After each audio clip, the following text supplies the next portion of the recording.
चंद्रयान-3 की सफलता न सिर्फ पूरा भारत, पूरा देश अभिभूत है।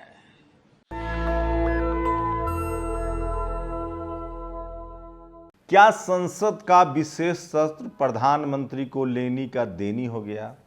क्या उनकी जो पॉलिसी थी किसी ने गलत सलाह दे दी? क्या हमेशा फ्रंट फुट पर बैटिंग करने वाला बैट्समैन जब डिफेंसिव खेलने लगे, जब बैकफुट पर जाकर बैटिंग करने लगे तो उसके आउट होने के चांसेस ज़्यादा होते हैं?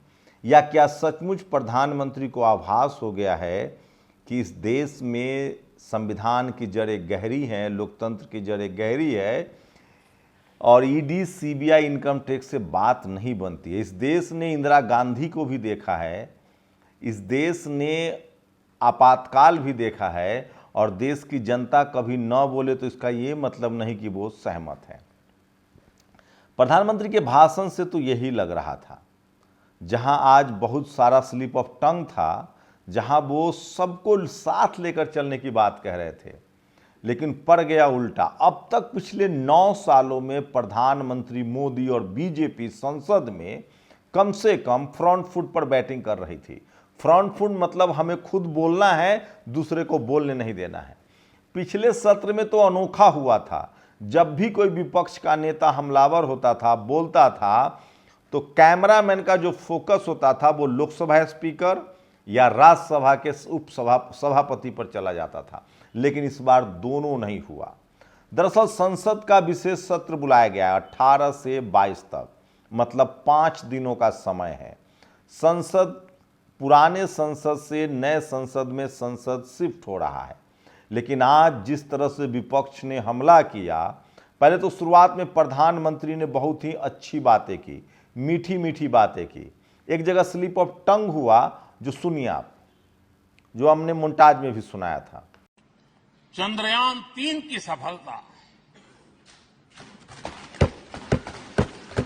न सिर्फ पूरा भारत, पूरा देश अभिभूत है। उसके बाद वो बात कर रहे थे विपक्ष एकजुटता की, विपक्ष की विरासत की। तो क्या प्रधानमंत्री को आभास हो गया है कि 2024 का चुनाव उनके लिए मुश्किल हो रहा है? नए संसद सत्र के बीच में ये खबर आई।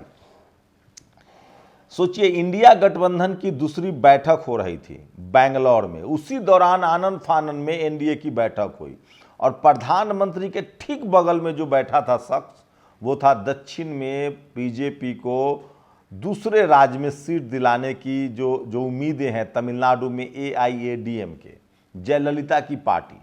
लेकिन आज बीच में ही खबर आ गई कि जयललिता की पार्टी ने कहा है कि हम बीजेपी से गठबंधन तोड़ रहे हैं, हम उनके साथ नहीं रहेंगे। दरअसल बीजेपी के नेताओं ने जिस तरह से पेरियार पर हमला किया, जिस तरह से उदयनिधि पर हमला किया, जिस तरह से द्रविड़ आंदोलन पर हमला किया, जिस तरह से द्रविड़ संस्कृति पर हमला किया, आपको बता दें तमिलनाडु में तो 2 ही राजनीति है, DMK द्रविड़ मुनेत्र कड़गम या AIADMK मतलब ऑल इंडिया द्रविड़ मुनेत्र कड़गम। भले जयललिता ब्राह्मण समाज से आती है, लेकिन उन्होंने पेरियार के आंदोलन को ही आगे बढ़ाया और 69% रिजर्वेशन ओबीसी का उन्होंने किया था। टोटल रिजर्वेशन जो है वहाँ 69% है, जिसमें ओबीसी की ज़्यादा संख्या है। वही बैकफुट पर बीजेपी आ गई और दक्षिण भारत का एक जो दरवाजा था वो भी उसके लिए बंद हो गया। चंद्रबाबू नायडू की गिरफ्तारी से ऐसे ही सवाल खड़े हो रहे हैं कि क्या चंद्रबाबू नायडू के सांसद ने कहा कि हम बीजेपी के साथ नहीं आए इसलिए हमारी गिरफ्तारी हो गई। कर्नाटक का वो पहला गेट था, कर्नाटक, जहां से बीजेपी अंदर घुसी थी, लेकिन अब अनंत कुमार है नहीं, वो दुनिया में नहीं है और BS येदियुरप्पा पार्टी से नाराज चल रहे हैं और पिछले दिनों बीजेपी के 15 से ज़्यादा नेता कांग्रेस में शामिल हो गए। एक आखिरी उम्मीद JDS के साथ गठबंधन की है, जहां बीजेपी को अपनी जीती हुई सीटें भी देनी पड़ेंगी। तो क्या 2024 में जो लालू यादव ने कहा है कि बड़े राज्यों में 10 सीटें और छोटे राज्यों में 5 सीटें, इस फॉर्मूले से बीजेपी घबरा गई है? प्रधानमंत्री के इस भाषण में तो यही दिख रहा था। ऐसा लग रहा था जैसे वो पिछले 9 साल के कामों को छुपा लेना चाहते हैं। वो चाहते हैं कि जितने इनकम टैक्स, ईडी, सीबीआई का दायरा जांच हुआ है उस सब पर कोई बात ना हो। वो चाहते थे कि तमाम पॉलिटिकल पार्टी जिस तरह से इस देश के पिछले कुछ प्रधानमंत्रियों के बारे में राय रखती है उनके बारे में भी रखे। वो चाहते थे कि अब पॉलिटिकल वेंडेटा खत्म हो, क्योंकि चुनाव का समय आ गया है। वो चाह रहे थे कि मैं 10 साल तो कम से कम प्रधानमंत्री रहा, मेरा एक्सेप्टेंस, मेरी स्वीकारोक्ति मुझे स्वीकार कर लिया जाए। लेकिन ये सब नहीं होता दिखा। दरअसल जैसे वो प्रधानमंत्री आए संसद में, उससे पहले ही पीसी में उन्होंने कह दिया कि विपक्ष को रोना धोना नहीं करना चाहिए। ये बात लोगों को चुभ गई। उसके बाद जिस तरह से 2 सांसदों को बाहर किया हुआ है, संजय सिंह और राघव चड्ढा, वो दोनों आम आदमी पार्टी के सांसद हैं। मल्लिकार्जुन खड़गे, लगातार मीडिया की कोशिश, घमंडिया गठबंधन, इंडी कहे जाने, तमाम मीडिया और सत्ता पक्षी कोशिशों के बावजूद भी विपक्षी गठबंधन में दरार नहीं पड़ा। और खड़गे ने कहा कि संजय सिंह और राघव चड्ढा को कम से कम वापस बुलाया जाए। यहां तक पीछे से किसी ने कहा कि परिणीति चोपड़ा से उनकी शादी है, कम से कम शादी में तो उनका सस्पेंशन खत्म हो जाए। खैर, बात मैं कर रहा हूं प्रधानमंत्री के भाषण की। आज ओवैसी ने जमकर हमला बोला, यहां तक कह दिया कि कहीं हिटलर की बिल्डिंग न साबित हो जाए नया संसद, नहीं तो आपको दलित, पिछड़े, आदिवासी, मुसलमानों को जगह देनी पड़ेगी। लेकिन ओवैसी के साथ साथ बीजेपी के नेताओं ने भी जमकर, माफ कीजिएगा, कांग्रेस के नेताओं ने भी बीजेपी पर जमकर हमला किया। जेडीयू के एक सांसद हैं गिरधारी यादव, उन्होंने तो ऐसा हमला किया कि आप दांतों तले उंगली दबा लेंगे। उसके बाद तमाम सांसद बोलते चले गए एक के बाद एक, और बीजेपी पर बैकफुट पर रही, क्योंकि प्रधानमंत्री ने ऑफेंसिव डिफेंसिव शुरुआत की थी। वो कहीं भी बैकफुट पर दिख रहे थे। उनकी कोशिश थी कि सबको मेल मिला के चलाया जाए। आज लग रहा था कि प्रधानमंत्री का ये कौन सा रूप है। न उनकी भाषा में विपक्षियों के लिए तंज था अंदर जब संसद में बोल रहे थे, न उनके भाषा में सब कुछ खुद कर लेने की अहंकार था। ऐसा लग रहा था जैसे प्रधानमंत्री बिल्कुल बदले बदले से हैं जनाब। लेकिन क्या इसको लेकर जो एनालिस्ट है, जो जानकार है, वो बता रहे हैं कि प्रधानमंत्री के कहीं तोते तो नहीं उड़े हुए हैं, होश तो नहीं उड़े हैं। 2024 में जो 28 दलों का गठबंधन है उससे घबरा तो नहीं गए हैं, उसमें 2 दलों का और इजाफा होने से उनकी चिंता बढ़ तो नहीं गई है। और सवाल है कि अब चुनाव में कई महीने रह गए हैं। लोग कह रहे हैं कि सत्र में कई ऐसे बिल आ सकते हैं जो मास्टर स्ट्रोक हो मीडिया वाली भाषा में, चाहे वो महिला आरक्षण है। लेकिन सवाल है कि क्या प्रधानमंत्री Narendra Modi SC ST OBC को महिला आरक्षण में अलग से प्रावधान करेंगे। सवाल है कि क्या वो जाति जनगणना कराएंगे। यही वो मुद्दा है जिस पर वो बैकफुट पर विपक्ष को ला सकते हैं, क्योंकि विपक्षी दलों ने लगभग तय कर लिया है कि जाति जनगणना और OBC की राजनीति उसका बड़ा मुद्दा होगा। कांग्रेस तो अभी तेलंगाना से बैठक करके आई है, हैदराबाद से, उसका भी एजेंडा है कि हम OBC की राजनीति करेंगे। प्रधानमंत्री इस मास्टर स्ट्रोक को चल सकते हैं अगर वो कहें कि महिला आरक्षण देंगे। लेकिन जो लालू यादव, शरद यादव, मुलायम सिंह यादव, शिबू सोरेन, तमाम नेताओं की मांग थी, DMK की मांग है कि आरक्षण में भी 52% SC ST OBC का आरक्षण अलग से हो। अगर ये वो कर पाते हैं, कोलिजियम सिस्टम, जुडिशियल कमीशन बुला सकते हैं, उसके बाद जाति जनगणना वो करा सकते हैं। लेकिन मुझे लगता नहीं है कि ये सब वो कर पाएंगे, और नहीं कर पाएंगे तो पानी बहुत बह चुका है। मुसलमान पहले ही किनारा है, शेड्यूल कास्ट सबसे ज़्यादा किनारा हो गया है, शेड्यूल ट्राइब उनसे किनारा है, और पिछड़ों की आधा से ज़्यादा जो वोट है वो उनसे छिटक चुका है, क्योंकि सबसे ज़्यादा इंडिया गठबंधन में पिछड़ों की गोलबंदी है। चाहे वो लालू यादव की पार्टी हो, चाहे माफ़ कीजिएगा अखिलेश यादव हो, या ट्राइबल हेमंत सोरेन हो, या DMK हो, ये तमाम OBC वाली पार्टियां हैं जो कांग्रेस के साथ गठबंधन में हैं। और कांग्रेस ने पहले ही साफ, नीतीश कुमार, कांग्रेस ने पहले ही साफ कर दिया कि मेरी रुचि कोई भी प्रधानमंत्री बनने में नहीं है। तो कहीं ना कहीं इस भाषण से ऐसा लग रहा था कि प्रधानमंत्री अपना आखिरी पत्ता खेल चुके हैं। और जब आदमी फंस जाता है, आपने बहुत सारे टीवी सीरियल्स आजकल तो ट्विटर, फेसबुक पर सब जगह आप देखते होंगे, वीडियो की शुरुआत होती है और वीडियो में एक खूब अन्यायी आदमी आता है।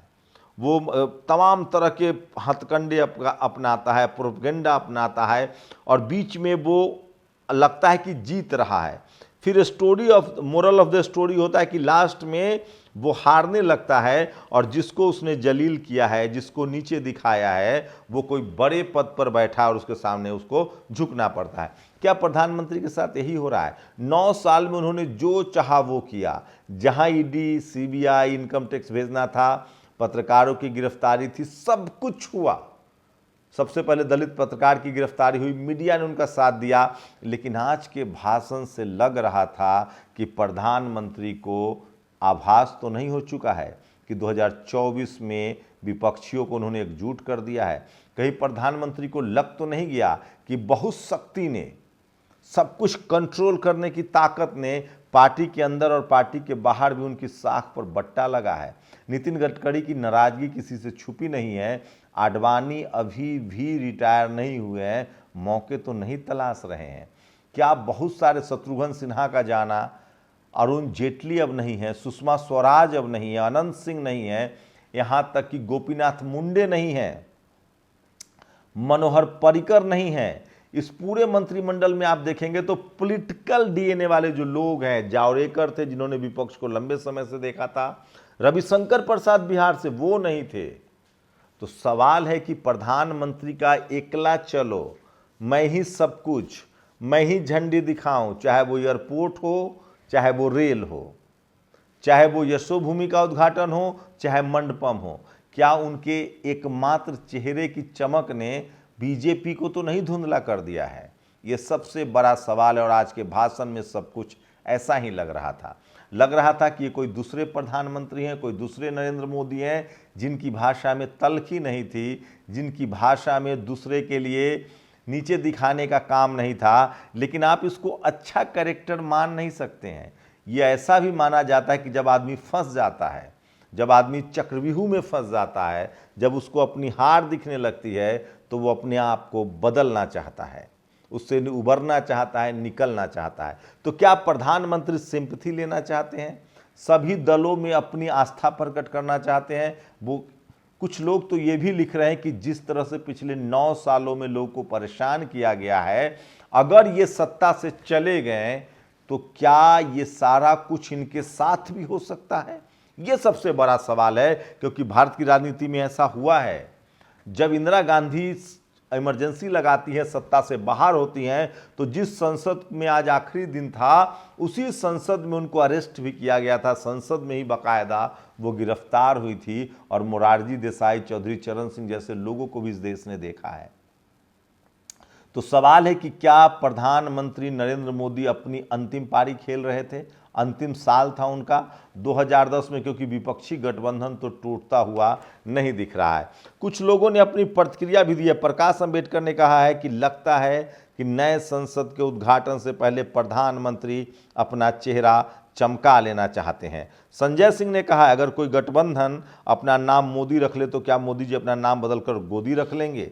ये तमाम जो तंज है वो उन पर किया जा रहा है। और सोचिए, ये तस्वीरें देखिए, ये भी डराती होगी। मध्य प्रदेश में कुर्सियां किस तरह से खाली हैं उनकी यात्राओं में। और प्रकाश अंबेडकर ने कहा है, जो हमला बोला है कि क्या आरक्षण खत्म किया जाएगा।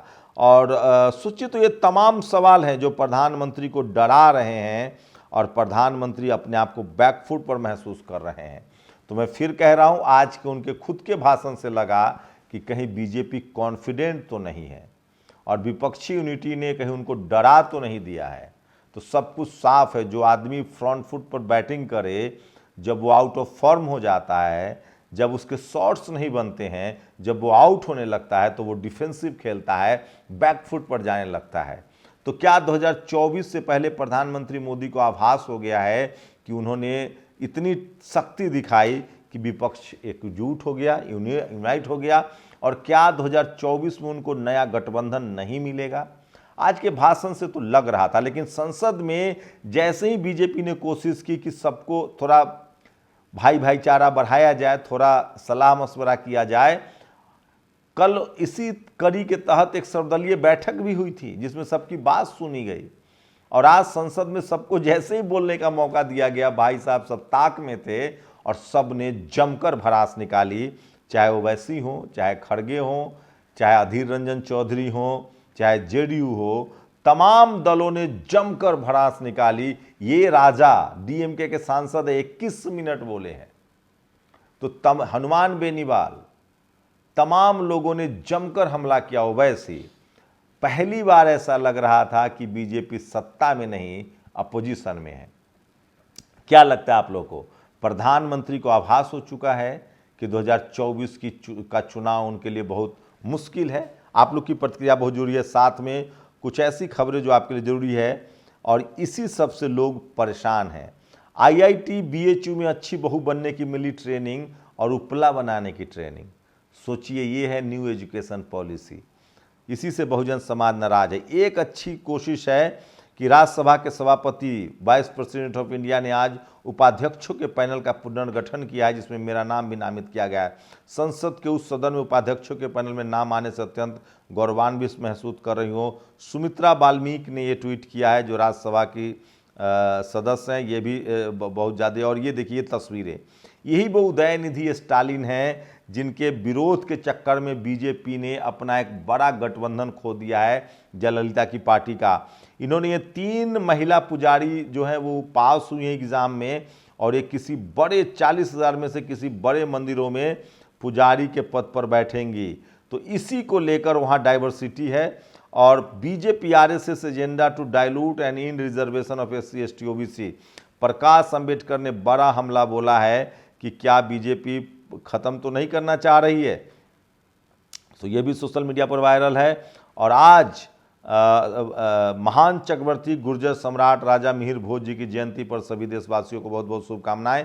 आकाश आनंद ने ट्वीट किया है, आज उनकी रैली थी मेरठ में, जहां कुछ गुर्जर नेताओं को, जिसमें सपा के विधायक भी थे, उनको डिटेन किया गया था। तो ये भी, और जाते जाते राजेंद्र प्रसाद सिंह की एक किताब ज़रूर पढ़िए जो सबसे ज़रूरी है। नकली तथ्य हटा दिए गए हैं, असली ठिकाने से सही तथ्य जुटाकर सम्राट अशोक का सही इतिहास प्रस्तुत है। पुस्तक बाजार में उपलब्ध है। सम्यक प्रकाशन, नई दिल्ली से संपर्क कीजिए। तो ये तमाम बड़ी खबरें थी जो आपके लिए ज़रूरी है। क्या आपको लगता है कि ये खबरें ज़रूरी, और क्या प्रधानमंत्री सचमुच आज बैकफुट पर थे और विपक्ष फ्रंट फुट पर खेल रहा था? क्या 2024 में चुनाव के हार का डर मोदी को सताने लगा है और वो चाहते हैं कि उनके प्रति जो धारणा बन गई है, विपक्ष जो एकजुट हो गया है, उसको अपने पाले में लाया जाए? क्या वो सिंपैथी का कार्ड खेल रहे थे? क्या वो सहानुभूति का कार्ड खेल रहे थे? क्या वो विक्टिम कार्ड खेल रहे थे? उन्होंने तो यहाँ तक कहा कि एक धारणा बन गई है कि संविधान बदला जा रहा है, लोकतंत्र खतरे में। उन्होंने कहा कि मैं संविधान के प्रति शुक्रगुजार हूँ, संसद के प्रति शुक्रगुजार हूँ, क्योंकि एक चाय वाला का बेटा आज PM है। क्या अंतिम समय में, अंतिम दिनों में प्रधानमंत्री को अब संसद और संविधान याद आने लगा है? क्या 2024 में सचमुच उनकी मुश्किलें बढ़ गई है? और क्या सचमुच उनके भाषण में वो डर दिख रहा था? क्या जो आदमी लगातार एग्रेसिव था वो अब बैकफुट पर है? और लालू यादव का जो फॉर्मूला है, हर बड़े राज्य में 10 सीट और हर छोटे राज्य में 5 सीट कम करना है बीजेपी का, क्या ये फॉर्मूला कारगर होता दिख रहा है? आप लोग अपनी प्रतिक्रिया जरूर दीजिए। शुक्रिया। नेशनल दस्तक की आपसे गुजारिश है कि अगर इसको बचाना चाहते हैं तो नेशनल दस्तक को सब्सक्राइब करने के लिए रेड कलर के सब्सक्राइब बटन को दबाएं, फिर बेल आइकन की घंटी दबाएं। नेशनल दस्तक को बचाने के लिए बहुत जरूरी है कि हर खबर को शेयर करें, लाइक करें, कमेंट जरूर करें।